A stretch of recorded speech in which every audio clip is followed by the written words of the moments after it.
can see it. Wonderful, wonderful. Okay, great. My name's Ryan. I'm a senior backend engineer at Tatari. We do ad tech, a lot of like data engineering, and data science is our core focus. It's a very exciting company. And I have graciously worked on this during some work time. Don't tell anybody at the company.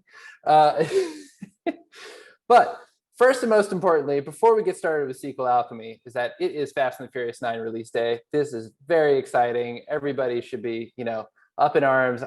I hope you have your tickets for the midnight debut. I know I'll be there. Hope to see you there. So getting to the real stuff.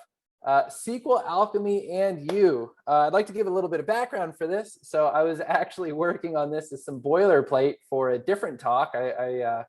I wanted to set up a talk showing people how to spot and fix performance issues around network latency in databases, since everybody's databases are off-prem now, But in so doing, I had so much difficulty setting up SQL Alchemy again for the first time, since I've only done this, 4 or 5 times in my professional career, that I thought maybe this is the better thing to talk about. So let's talk about SQL Alchemy and your database. So specifically, I'm going to be talking about Postgres. I think it's sort of the industry standard right now. A lot of people can use MySQL. You can transfer this over to SQLite. They're all very similar in the SQL dialects that they use. There'll just be small differences. I think, like this serial key right here, or the decimal right here. These might be a little bit different between languages, but in all, this should be very translatable. So I had looked online to try to find a good data set to do this talk with. And through Kaggle, I found a database of restaurant reviews from TripAdvisor. And all the restaurants were in India, so I thought that was kind of cool too. But ostensibly, we just have a bunch of restaurant reviews and a bunch of different cuisine types. That's what they gave us. And because we're going to pretend that this is a real database and a real functioning service, we're going to fill in our own users. And those users are also going to have reviews of those restaurants. Hey, Ryan. Yes. So you said interrupt you with a question for the first in the very beginning. So let me just start with the first one, if that's all right. You mentioned Kaggle. Is that a competition or something? What is Kaggle? Oh, great question. So Kaggle is an online data science competition platform. I use competition loosely. I've never used it for a competition. I've just used it for learning. But it's a really excellent place to try and test your mettle, refine your skills that you think you know. I've taken a couple data science courses and things like that online, and you finish thinking you know everything there is to know, and then you go to do it for real, and it's kind of tough. So best to get that practice early and often, and Kaggle's a great place to do that. Great, thanks. Cool.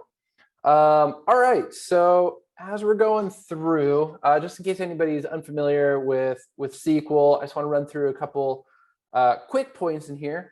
And these are all going to be available in the notes for you afterwards too.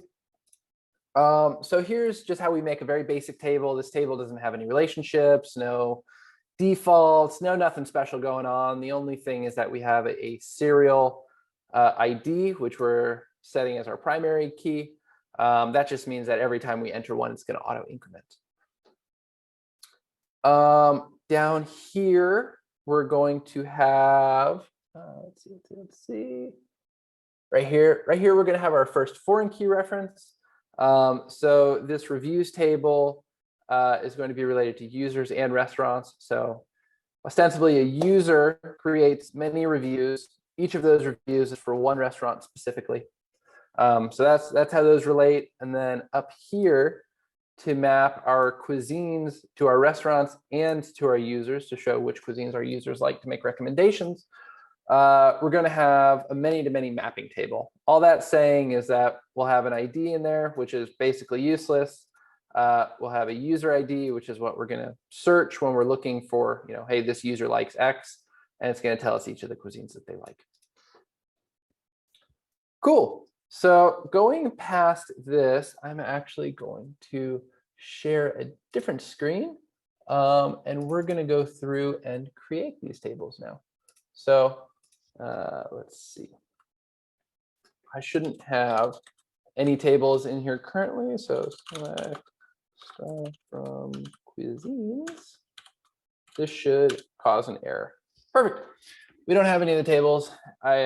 I actually did go through and delete these all beforehand so we can have a live demo. Cross your fingers that everything goes well. So we're going to create our cuisines table. We're going to create our restaurants table. This is just a straight copy from the Jupyter notebook that I was showing you before. Create our users table, create our restaurant cuisine map.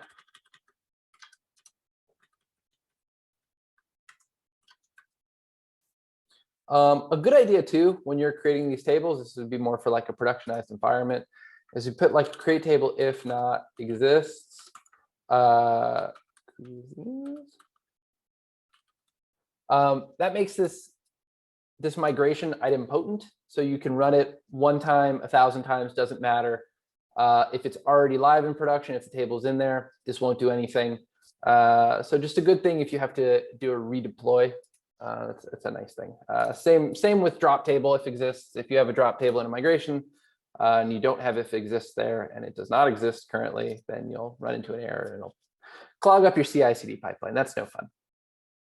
Okay, so we should have these tables now. Let's double check, see if we have users. We do. See if we have restaurants. We do. Awesome, but they're totally empty right now. So what we want to do is first and foremost, we want to read this file, the CSV file that I got off of Kaggle. We want to duplicate these models or represent these SQL models in Python, and we're going to do that through the SQL Alchemy package. And then we're going to create instances of users, of restaurants, of cuisines to store in the database through SQL Alchemy.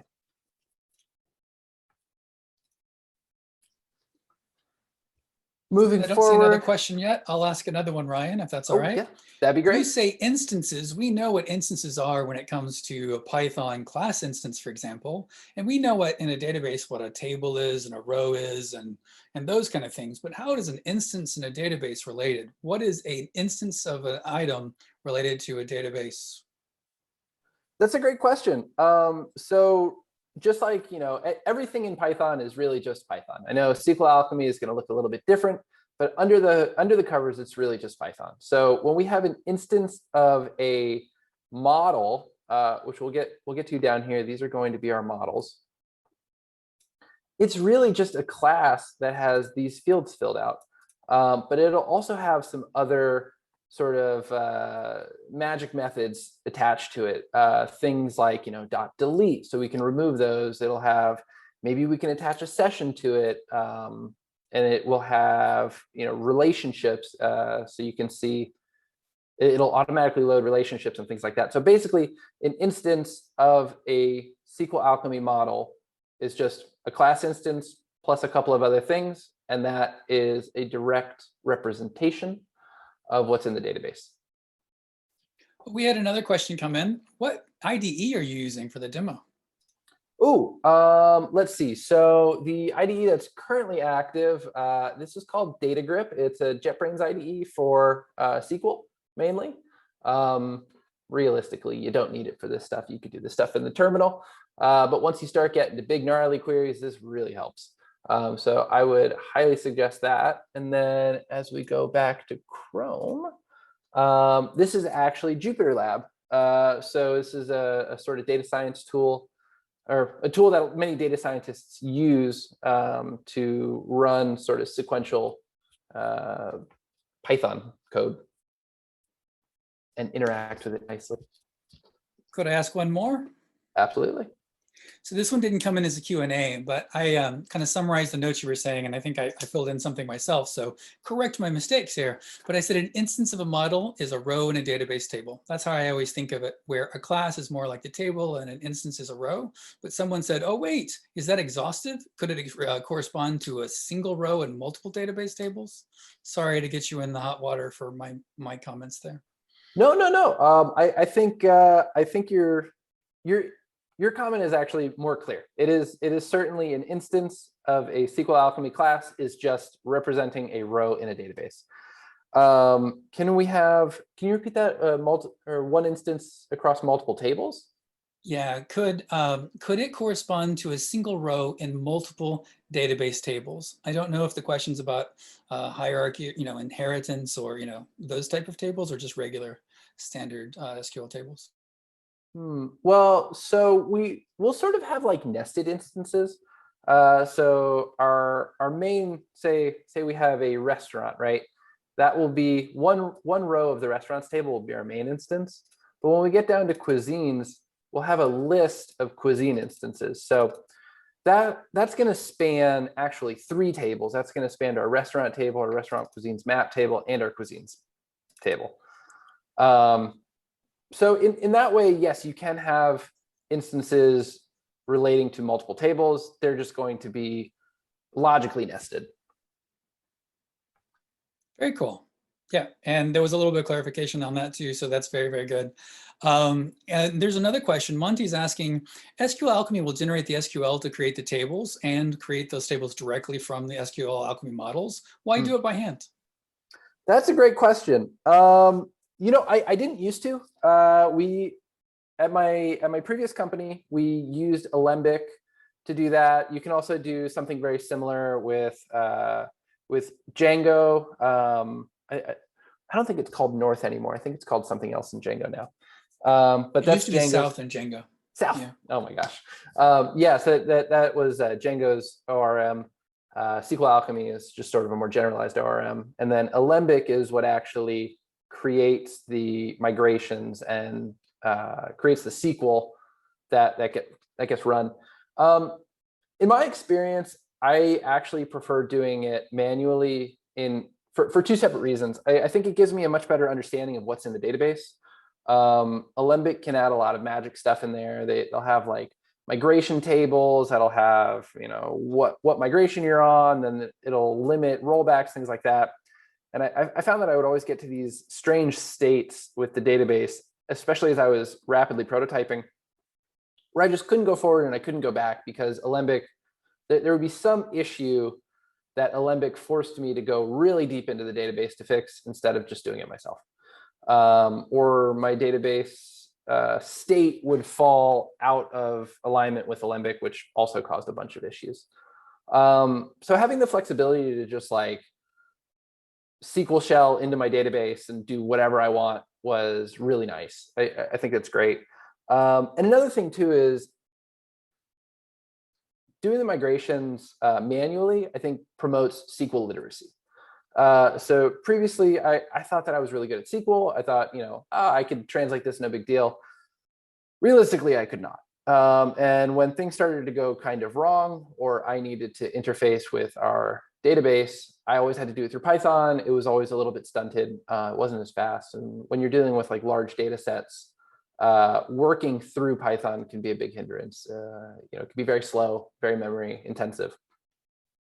So I think building that SQL literacy is worth it alone.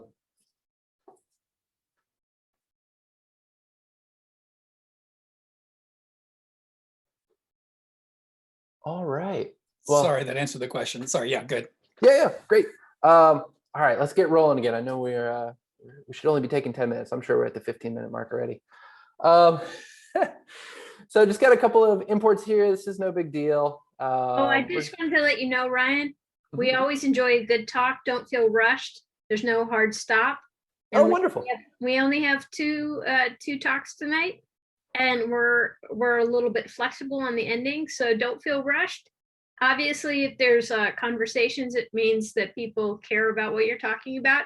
And certainly database connections are super, super important and structured in using that in Python. So definitely, thanks for being aware of it, but there's no hard stop. So take your time. All right, well, I'll call this more of a thunderstorm talk than a lightning talk. It's going to be a little while. So as we're going through, this is just a couple of things. You'll see how these are used below. I think really you get most of these just from looking at the SQL Alchemy docs, which I also have referenced in here. And I would highly recommend taking a look at. That's going to be down here. This is the one that a lot of people get tripped up on, is just literally getting the URL to your local database. This has actually changed recently with newer versions of SQL Alchemy. It used to just be PostgreSQL : Now it's PostgreSQL plus the interface, which is PsychoPG2. PsychoPG2 is a specific interface between Python, or I don't actually know if it's between Python. I think it's just between specific to Postgres. There are other ones like JDBC and things like that, I think, that are pretty common. I think Redshift uses that. Anyway, you can look this up pretty easily online to figure out, what the connection at the beginning of the connection string is for whatever database you want to use. After that, we're going to hit username : password if your local has a password. Mine doesn't, so don't have to put that in there and spew creds all over this meeting. We're going to put at the URL of the database. If it's a remote database, you put, AWS : / blah, blah, blah, blah, blah, whatever. It's my local host, so we're just going to put that in there. You have to do : port number. This is very important. People leave that out. It won't connect. It gets really weird. The port for Postgres specifically is 5432 by default. Your mileage may vary. I don't know if that's different for different databases. And then we're going to a different database specifically. So I keep all of my databases separate by database name. I have one for work. I have one for my personal projects, and I started another one for this. That is just a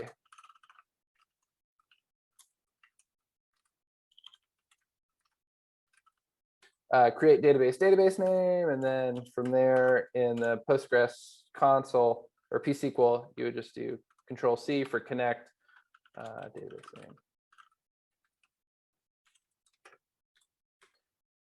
Cool. So that gets our connection going. I'm going to put debug to false for right now. It spews out a lot of things. Let's get our engine. Our engine is turning. That's going to be what uses our URL to actually connect to the database. So we'll run this, and let's double check that our engine is working. Perfect. So we shouldn't have anything to select from restaurants. That's an empty table right now, but we didn't get any errors, which is great. We'll come back to this later when we do have rows in restaurant, and we'll be able to see if this is a little something in there. Metadata reflection is an interesting one in databases. So what this is saying is when SQL Alchemy reaches out to make a connection with your database, with Postgres, it's going to say, hey, Postgres, I'm looking at the database Lightning Talks. Give me the full schema of every table in Lightning Talks. I want that so I can have that locally. That reflection then is going to inform this tables, which we're going to use to instantiate or to match our classes, our SQL Alchemy classes, to our actual models in the database. So let's take a look at what that looks like. So it's just a big sort of nasty thing, but we can see here table users cuisine map. It's not nullable. We'll have reviewers on there. We'll have an ID, all these sorts of things. You can parse this if you want. It's really just the sort of under the covers representation of what the data or what the table looks like in Postgres. So moving on, quick note. So we went over what these relationships look like in raw SQL before. Let's look at what these relationships look like in SQL Alchemy. I have to look this up pretty frequently just because I always forget, which one has which. It's fine. And then the documentation for these on the SQL Alchemy homepage are phenomenal. I go to this every time. Every time I look at like Stack Overflow or something for these, they always point me in the wrong direction. So stick to the docs for this one. We'll have a parent and a child. In our situation, we could have like a user and a review. The user will have several reviews, but in the database, we don't have a foreign key to that because we have multiple of them. Instead, the one that has multiple, we have a foreign key to the thing that is one. So many reviews are associated with one user. So we will have like a user ID here, which will be our parent ID. And you'll see the way that I set this up looks a little bit different, but it's familiar enough. This back populates is the interesting one.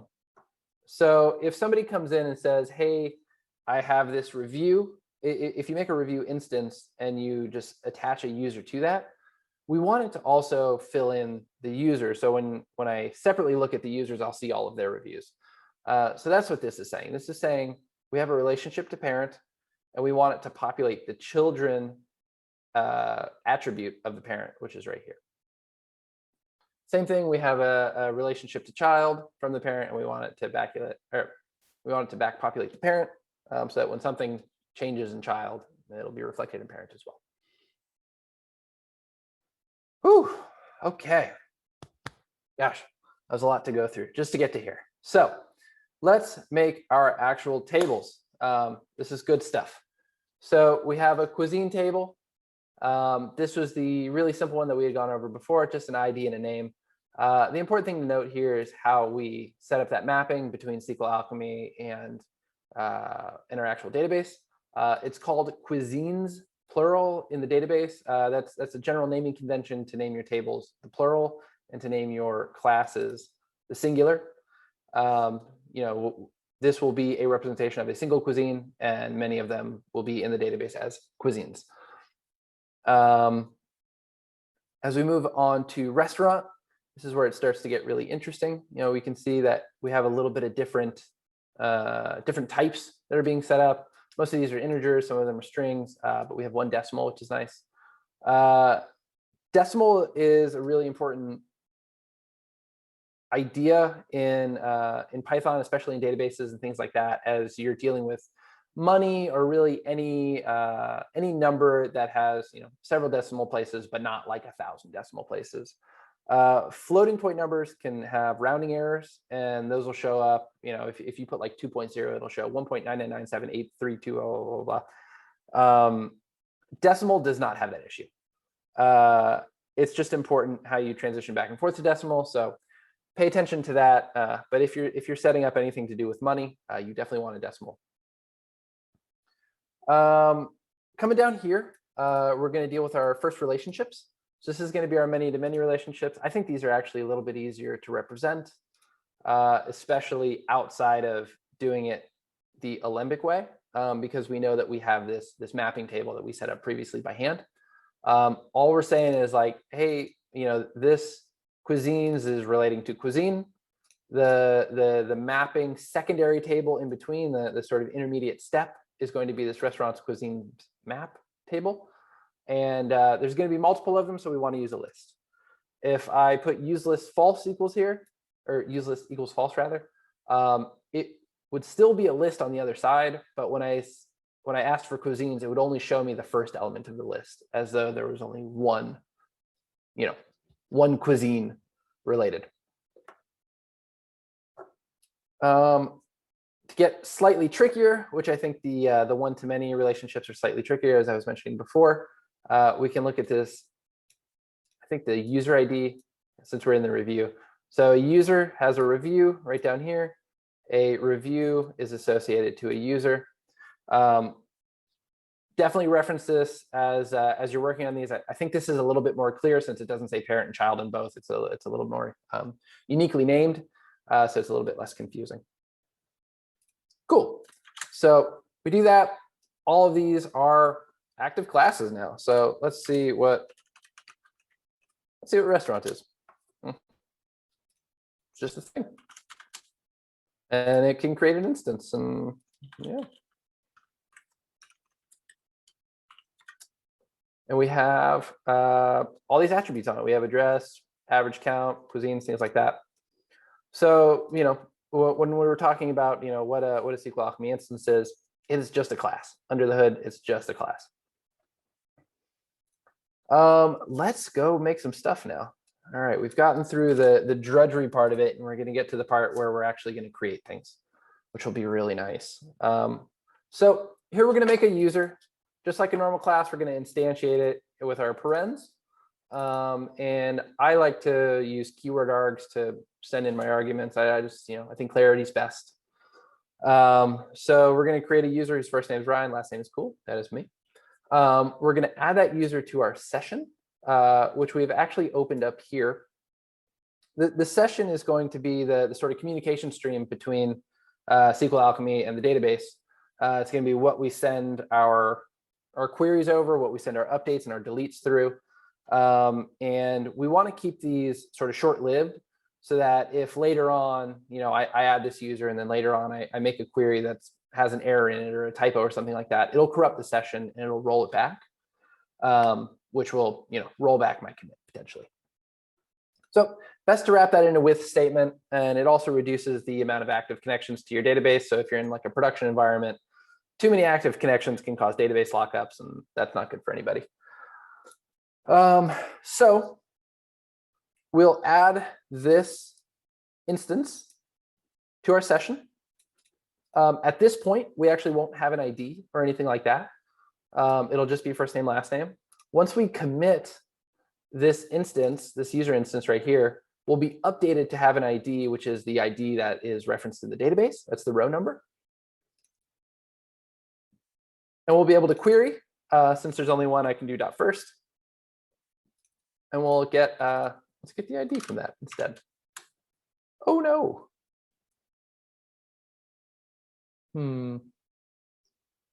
It's okay. Yeah, We can help. I think we can keep rolling. This just looks like a terminated connection due to unexpected something. Key error. Okay, go ahead. There we go. No big deal. Okay. So we have a user now. This is awesome. So, if I just did there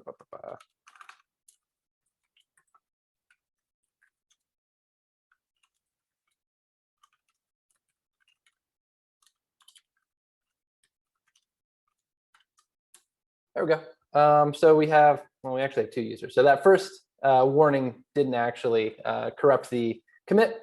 It's just a warning. So we have two users. Both of them are named Ryan Kuhl. No big deal. This will be ID1. This will be ID2. Let's go ahead and import our CSV. And for an idea, let's look at rows. I'll say 1 to 2. This is an idea of the row that we're getting back. It has a name. Sorry for the formatting on this. I don't know why that happened. Got an address, phone number, price range, cuisines, rating, all that stuff that's you normally see to power a TripAdvisor page. We're just going to parse out the cuisines here, which we can see.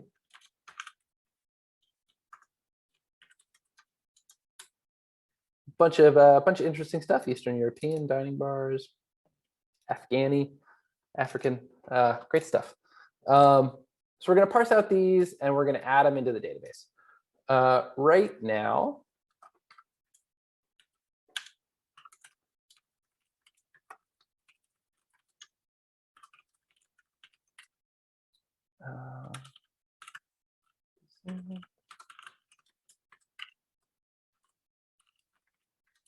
so if we print how many cuisines we currently have in there, we have none, just to make sure that this is going to work.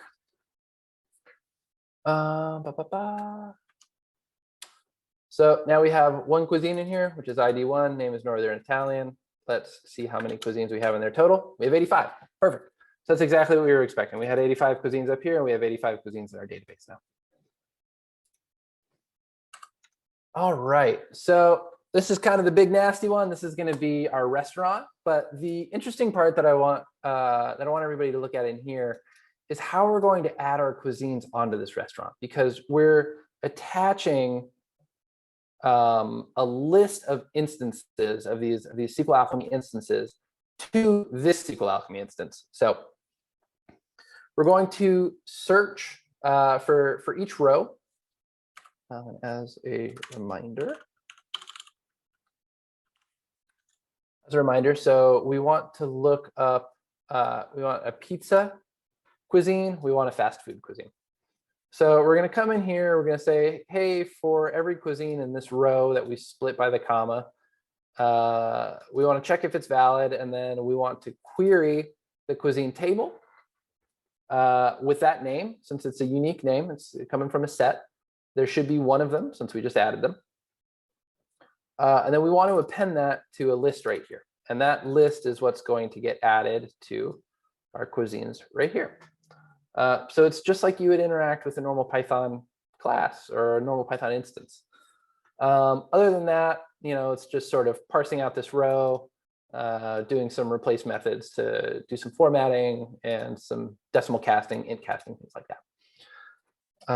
So let's go ahead and run this. This will take a second to run. There's quite a few of them. We can see that there are some errors. Nice try excepts can be helpful. But in all, we have a bunch of restaurants now, and we can add those restaurants to our database. So let's double check that our assumption is correct, that we don't currently have any restaurants.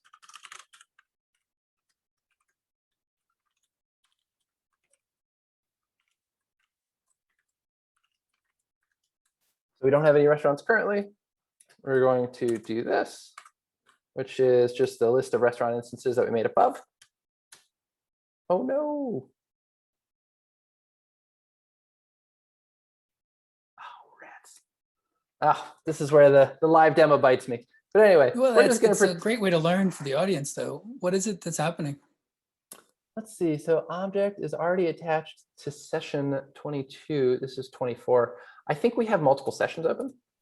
Okay. Which is interesting. So let's go below. It shouldn't have been able to happen. But let's get. So let's redo this. One of the challenges with Jupyter Notebooks is that you can rerun parts of it, and it's different than just something that runs top to bottom. Yeah, that's true. Tell you what, I'm going to. Let's just. I'm going to restart the kernel, and then we'll just run everything to this cell. Maybe that'll fix it.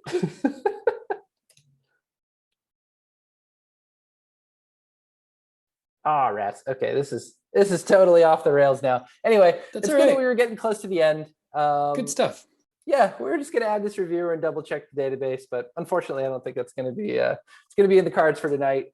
If anybody had any more questions, I'm happy to answer them. Otherwise, yeah, I think we're all ready for learning a little bit about generators.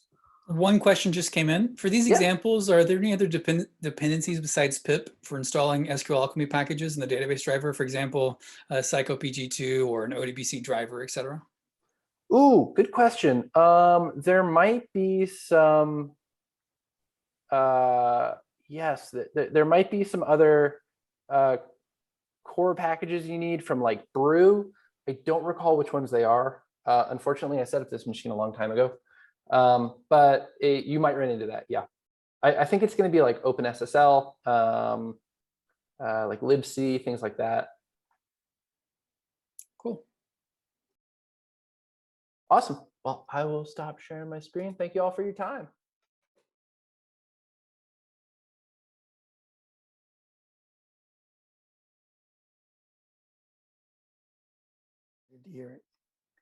Can you guys see my screen? We can. All right. So hi all. My name is Vinay Sawal. Very excited to be, sharing some information on generators. Looking at the audience list, I already see, quite a lot of familiar names. So hi folks.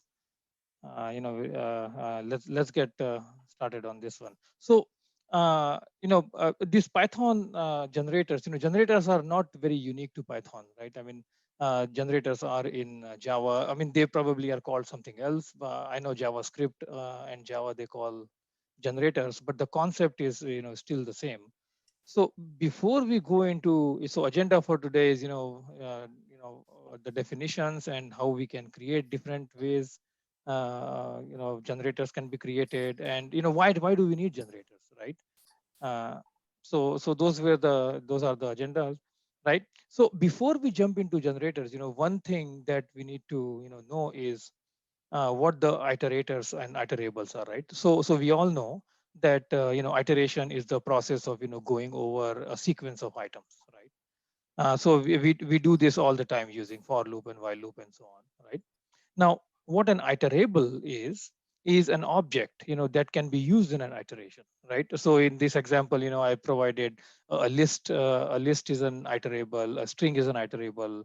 A file is an iterable. Anything that has which has a set of elements could be an iterable, right? Now, then what is an iterator? So iterator is, an object and stateful object, a consumable object, and we can discuss what kind of consumable means in this instance. It's a consumable object, that can be created from an iterable object, which is used for looping over. And by consumable, what we mean is once you go over that iterator, then it gets consumed and you cannot go over it again. Then you have to create a new fresh iterator, right? So very quickly, I am going to jump over to my Python Python window, and then what we can do is very quickly we can look at it, like if I have something a list, then you can look at it as and then if I do a, we know that this is a list. Now if I loop over this list, right, for I in a,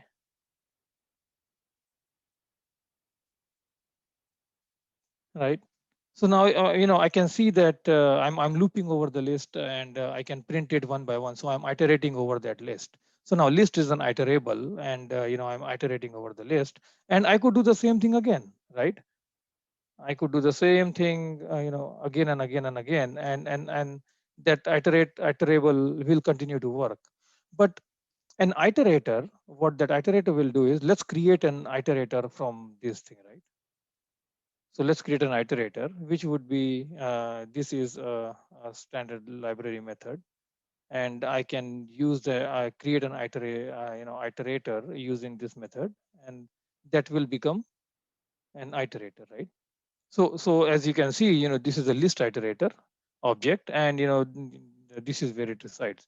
So now then once we have an iterator, then what we can do is now we can start consuming it. And one way to consume it, I mean, we can do our regular for loop, but that doesn't do justice. So we want to consume it one by one. So let's use one more method, and we will go over these methods and what exactly they do. Right. So once we go over that, so what it is doing is now this iterator, this will return me, the first element, and since we are looping over this, is going to return me the first element, and then it will stop. And iterators, just similar to generators, they are stateful. Now it will stop and it will exit, and it will basically suspend itself, right? And then when I go and need it one more, the next element, or when I need to iterate over the next element, then I can go and get it.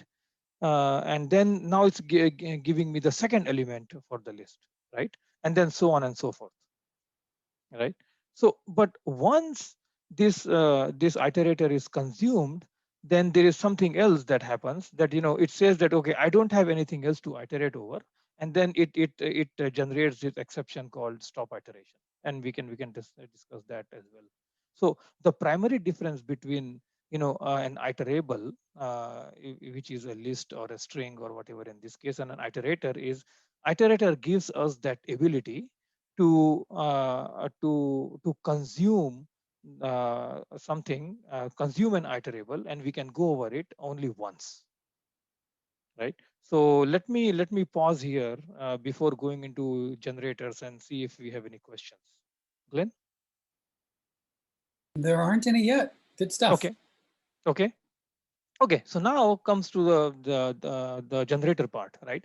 So you may have heard that or all this we have different tutorials and all, right?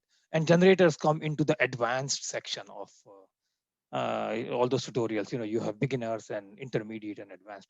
But I mean, if we know what iterators are, then we are almost 90% of we are 90% there already as far as generators are concerned, right?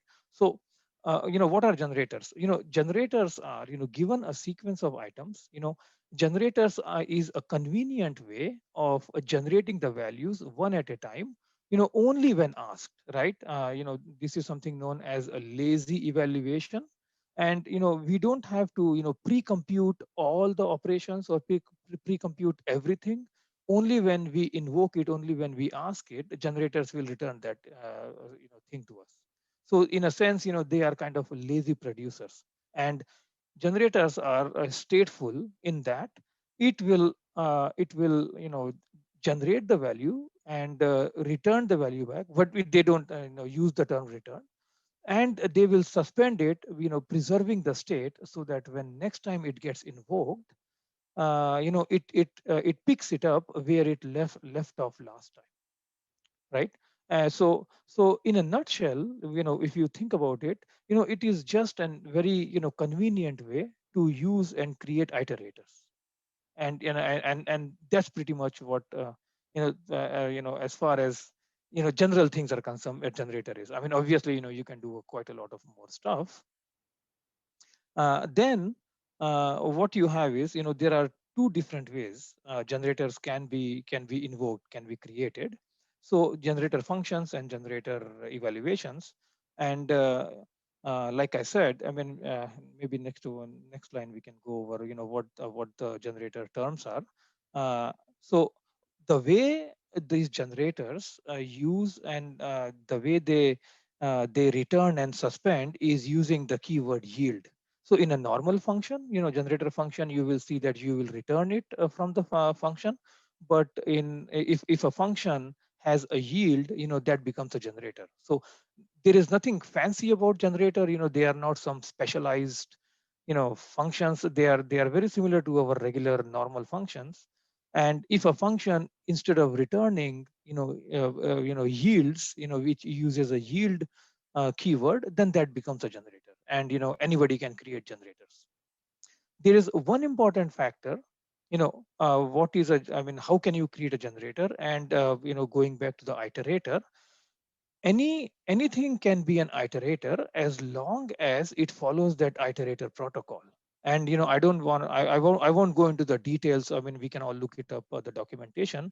But effectively, that iterator protocol, what it means is, if you have a private method called underscore iter, or underscore get item, if you have implemented that particular private method, then that becomes your iterator, and hence you can use it in a generator. And that's how we can users can create generators of our own, right? Then the next item that we will frequently use, and we saw, is the next, right? And what next does is, it's a method that requests the generator for the next value, as we saw. Then we also saw stop iteration, which kind of indicates that it's an exception, which is raised by the iterator or the generator when there is nothing else for the iterator to loop on. So basically, at this point, the iterator is completely consumed and there is nothing else that it can return. The next item is send. And this is, this method itself, this is a very important method. And what it does is it brings the generator, the Python generator, at par with coroutines, right? So we know what coroutines are, right? Coroutines are the routines where, which can, call each other in a non-blocking fashion. But the important, function of a coroutine is we should be able to pass the values into those coroutines. And it is, you may have already seen that it is very frequently used in, async IO and things like that. So this send method gives us that ability, and it brings the generators at par with the coroutines. So generator becomes coroutines by using this send method, right? Do you mind if I ask a question? Please. Just to keep the flow going. You mentioned a coroutine, but I don't know, did you define it? Can you tell us what a coroutine is? Yeah, so the way I understand coroutine is, and this is not, it is language agnostic. Coroutines are pieces of execution, a unit of execution, which could execute independent of each other and without blocking each other, right? So you can have, so think of them as threads and non-blocking threads, or processes which are non-blocking processes. They can call each other, or they can call other functions, and they can suspend and basically without blocking anyone, right? So they are asynchronous unit of executions. So did I answer your question? You did, thank you.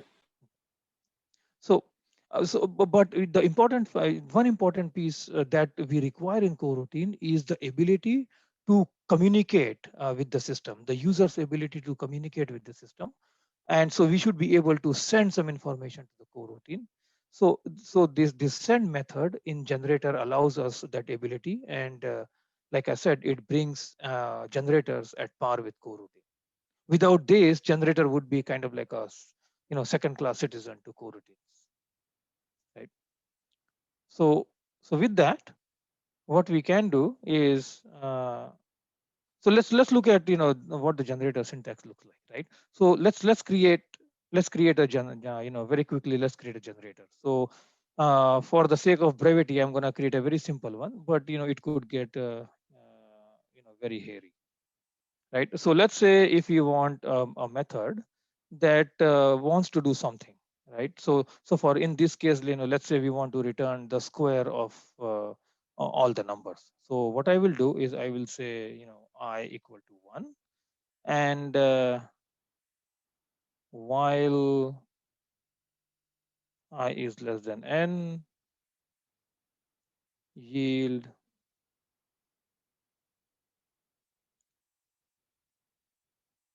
this guy, right? So this is my generator, and let's look at what what type it is.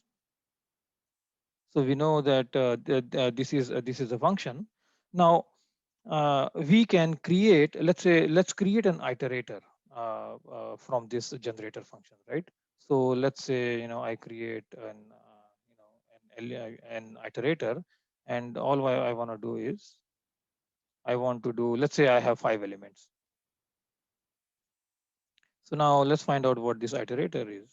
And this is a generator object, right? So this is basically a generator object. And what we are doing here is we are basically, this is a simplified way of using the iterator. I mean, we could do this without generators as well, but it gives us that simplification for iterator. And now all the operations that we saw earlier are identical. Now what I can do is I can say, okay, I want the element, right? So I'll do next on iter,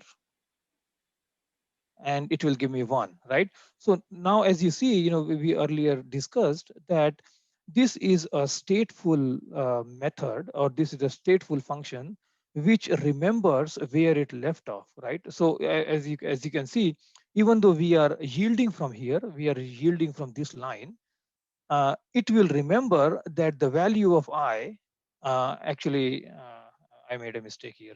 Maybe I will define it once again. I just saw that I made a mistake, and let me, if you don't mind, I forgot to add one line here. While I is less than n, yield I, and we will do like this. And this is what I forgot. So we would have returned, we would have seen no change in the value.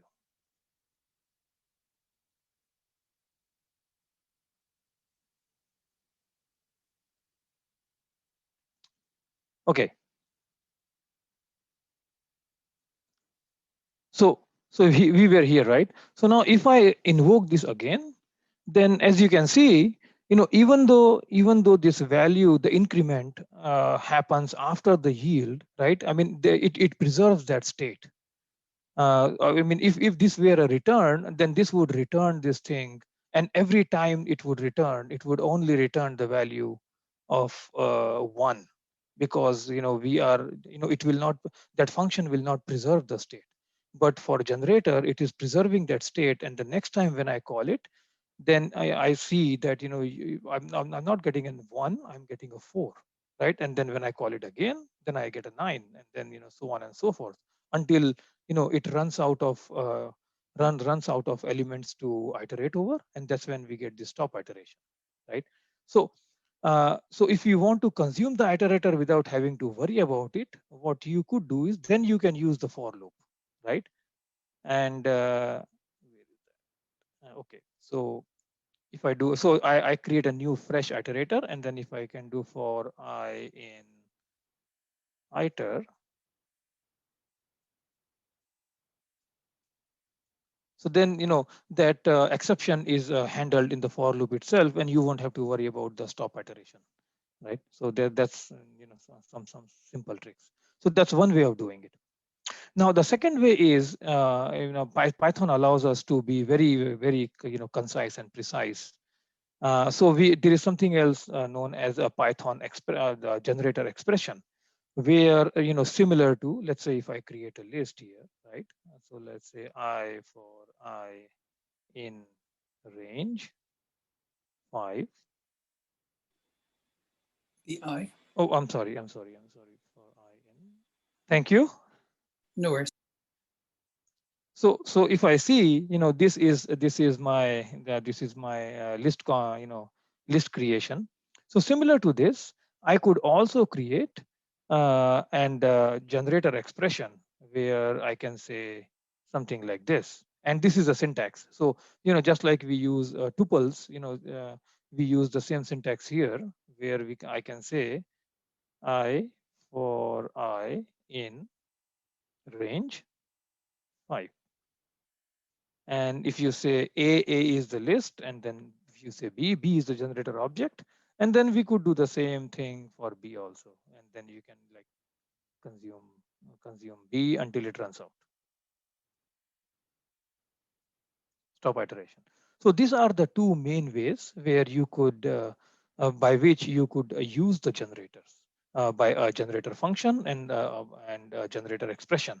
And generally depending on what you want to choose, if you have like simple things to do in the comprehension part, then you would use expression. And if you have many things that you want to do more processing, then you would use a function. But either way, they effectively provide the same support, right? Okay, so I'm going to pause one more time and see if we have any more questions. No, that's good. Okay, so moving on. So then what can be with what can we do with the generators? So generator, they allow us to create a pipeline.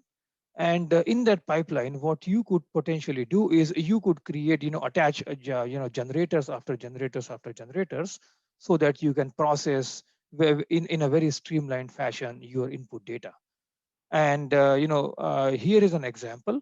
And for context, there was a discussion that Ryan and Glenn brought up about Kaggle, and you could actually go and play with all these generator pipelines there, because there are a lot of data sets. In every Kaggle competition, or in most, when they give you the data set, then there is a lot of scrubbing required before you can process the data. And generally that data requires a pipeline of processing, because you have 10 million rows, and you have about 20-30 columns, and not all the data would be perfectly clean for processing this kind of such a high big data sets, right? So what you would want to do is you want to read one line or one row at a time, and then for each row you want to go to that one particular column, and then for that one particular column, either you want to delete that column, or you want to add some defaults, or whatever operation that you want to do. You want to create a pipeline. And this is what I'm trying to show here, that effectively what you are doing here is, let me see. So first is you are creating, so you are reading a file, right? And the way you want to read a file is, you want to read a file line by line, because let's say, it has 1 billion rows, right? And, we'll get to the advantage of that. But uh, 1 billion rows wouldn't possibly fit in a normal sized or even a high memory machine, right? So what you want to do is you want to preserve that memory, and you want to read it line by line, because effectively you would want to process that data sequentially, right? It wouldn't help you in this particular application, that since you want to scrub the data, you want to clean up the data, you would want to make those changes line by line. So it would be more efficient and more prudent for us to do it line by line, right? So the first thing that we do here is, when we read the file, and then you just yield a row. So it will yield one line, and then it will return it. Then so that's your first file, that first generator, right? Then what you do is, then you read the line, and then you do some operation on it. So basically, I'm calling this a read file here. So for each line, which is going to yield each line, then I'm doing some operation on this thing. So now what I'm doing is, I'm trying to split that line into some number of elements, right? So that's my second generator in the pipeline. Then for each of that read line, right, for each element of that read line, which is I'm calling, then if, I have this read element, and for each element of that thing, then I would want to do some kind of processing, right? So I mean, this processing could be business logic dependent, like we discussed. If you want to scrub the data, if you want to clean up something, or you do whatever you want, then you do that things, and then that becomes your third pipeline, right? So using this pipeline approach, generators allow us to process enormous amounts of data, one item at a time in that sequence. And that is where the power of generators come into play. And as I said, there are many data sets on Kaggle, where and there are actually a lot of sample kernels also. If you just go to Kaggle and look at somebody else's kernels, or highest voted kernels and all, you would see that this is the most common approach that those grandmasters and all those people, they use to scrub their data, because this is something like a one-time activity, and the data sets could get really, really large. And whatever resources that they provide, it wouldn't possibly fit into the memory. They're such large data sets. So this is the most commonly used technique for your big data analysis, right? So this is your first step. Every time you are doing data wrangling, then this is the first step, that you need to scrub the data. And this is the most common way people use generators for. There's a question that came in about the slide that you have for the first example. Yeah. Does the first example do anything? So what the first example, you mean this one? I believe that's the question. Yeah. So what we are doing here is, I mean, there are many ways of doing it. You could do with a with open option and all that. But here, what you are doing is, you are opening a file, right, which is being passed here. So this file could be a table, right? And that table could have some number of rows and some number of columns, right? And then number of rows could be millions of rows, right? So what you are doing is, you are opening that file, and you are returning the first line.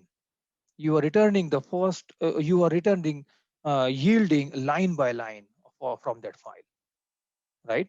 Then then you take that line here, and then you do some more operations. So this is basically is where you think of it as like, you are opening a file, and you are returning a line, and then you are splitting the line here into multiple pieces, and then you are taking each piece, and then you are doing some processing on that piece. So this guy is basically opening the file and returning a line. Then this guy is taking the line and then splitting the line or doing some processing on the line. And this guy is taking that particular element or that particular object or item from that split and then doing some more operations. So that's what is happening. So did I Very answer good. the So I question? think, Yeah, I think so. I think what you're saying is the very first defines the iterator and the next parts use it. Correct. That's correct. Right. Cool. As you can see, this read file is what we are using it here. Right. And then Great. that read line is what we are using it here. Great. There's another question that comes in. Is this IO, the IO is from the open, is it active until the generator is exhausted? This IO will be open until the generator is exhausted. That's correct. Cool. Thank you. Yeah. And what will happen is, as you are processing this information, there are two advantages to this. One is the memory, the saving in the memory, because we are not loading everything into the memory. And the second thing is, since you are doing a lazy evaluation and lazy processing, then you are not doing everything at once and then producing or giving out the data. You are only doing something that when you are being asked to do something. So even though the overall time may not be affected, but if you look at it from the sequential processing point of view, you are not spending the bulk of the time upfront. You are doing it as it comes along, and that could be very advantageous when we have to process such big files. Okay. Cool. Thank you. Yeah. So then moving on. Okay. So we just talked about the memory utilization and the performance, right? So one thing I would like to share with you is just to show you, how these things work. So let's do this, right? So let me create the difference between generator and non-generator, right? So I could create a list where I could have I for I in range. Let's say I want to create some very big range, right? So what I will do is I will open up my task manager, and that task manager will kind of show us how the memory utilization goes up, right? Tell me if you don't see the task manager, right? And I think I'm we see it. primarily okay. Thank you. I'm primarily interested in the memory part, right? I mean, there are like more refined ways of doing it, but let's go with the crude way, and it will become very obvious, right? So if I say let's say if I want to create a list of say million elements, right?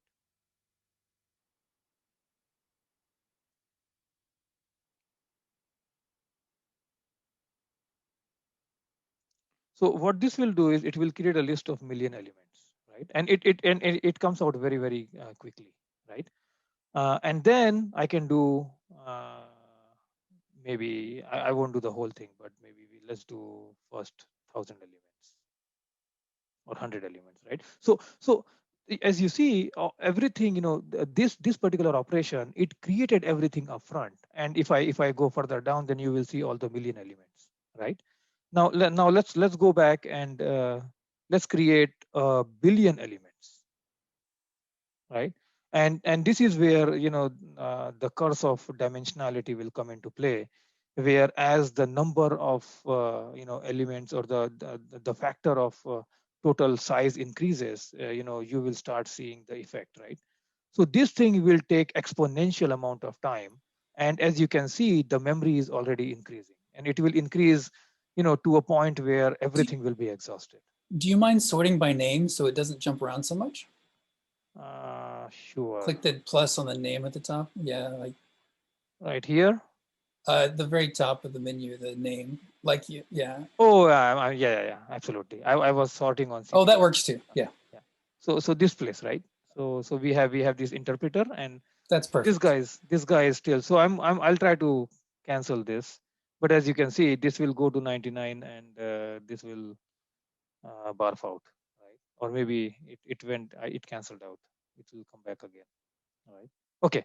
So as you saw, right, that it was starting to suck up all the elements, all the memory out of my computer, and I mean everything would have been hung, right? Now instead of doing this, let's say if I create a generator using a generator expression, right? So let's say I have an expression, and what we could do is I for I in range, and we could have even bigger range here, right? I could do 1,000,000,000,000 entries, right? Now, so now we have a generator, right? And this is generator object. Now, all I need to do is I could, I will also break it, right? For I in exp. Now, this would be the lazy evaluation.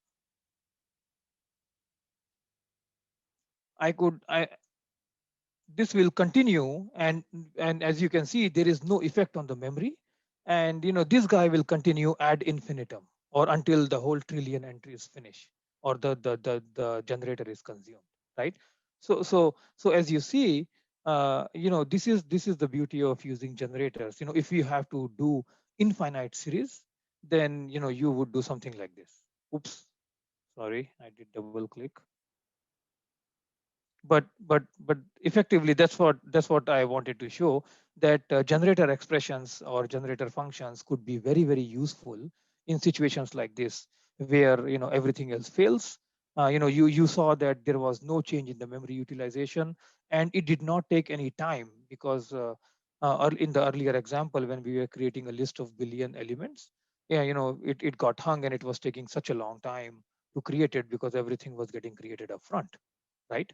So that was one example of using the generators in this fashion for such applications. So as we saw, the improved memory utilization was one of the advantages, and the improved performance. Because of the lazy evaluation, we were not doing all the work up front. That's why we saved time. I mean, even though I understand that the overall time, we are not breaking any laws of physics here. This is a zero-sum game, and it would take whatever it takes to do all the processing, right? But at least we are not spending all that time upfront.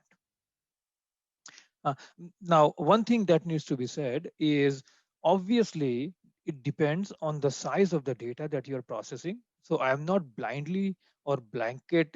This is not a blanket statement that generators would be most efficient in all cases. If you have a smaller data set, then maybe not using generator and using our conventional lists and direct loading everything into memory, that probably could have a better memory footprint or memory utilization, right? So that's what I want to highlight, that it all depends on which use cases that you are trying to address to.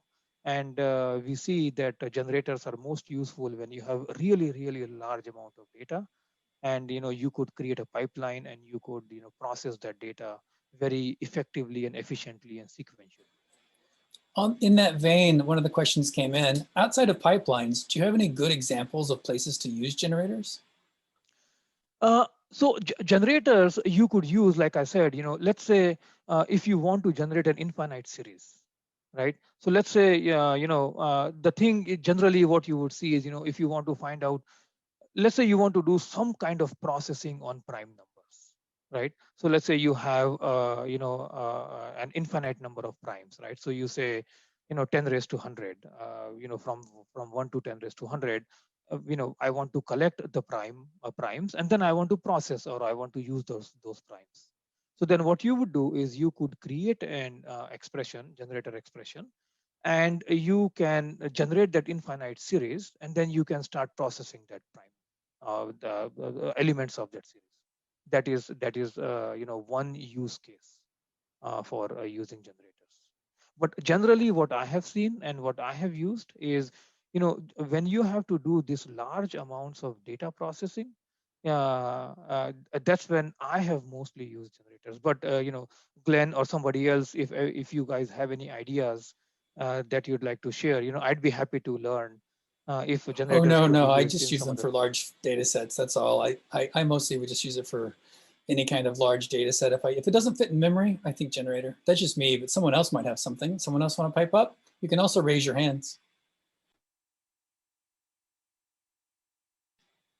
I don't see anything yet. Okay. Yeah, if Glenn, if you find something, please share. Sure. I'd be happy to I'll interrupt. know as well, right? Okay, so then again, coming back to use cases, we just talked about it. Reading large files and generating infinite sequences. And I'm sure there are probably a lot of applications for using infinite sequences. One thing I could imagine is if you are trying to generate because what happens is in weather weather simulations, you have to generate a large amount of data where you have imagine that you are simulating a temperature sensor that is located somewhere, and you want to simulate that temperature sensor. Then you could potentially create an infinite sequence of those temperature numbers, and then you can stream that information to your processor without having the need to actually have an actual temperature sensor or an actual IoT device who is streaming that data to you. You could use this generator as an simulator to generate that data. That is something I can think of a use case for generator. Great, thank Right? you. For the question on whether this session will be made available for a screen recording, yes, it is. We have a YouTube page. We'll post that in the Slack. Sorry, in the chat. But that's all the questions that came in. Okay. So then that brings us to our last thing. Let's have a Q&A session. If there aren't any Q&A session, thank you so very much for giving me the opportunity to share this information. Please connect with me. My email and LinkedIn is here.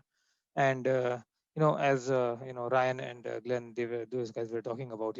I work for Dell Technologies in the cloud organization, and we are hiring a ton of software engineers. If you are interested in using your skills to provide exciting work related to as a service offering, we are doing all kinds of as a service, storage as a service, and SDDC as a service, and data protection as a service, and all that.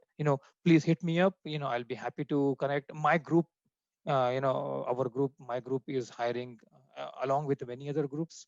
So please let me know. Hit me up, or if you just want to connect and have a chat, my email and LinkedIn are here. Let me know, and that's about it. Any final questions? No more questions. I think we'll turn it over to Jeff. All right. Thank you very much. Well, thanks a lot. That was a great talk. Does anyone else?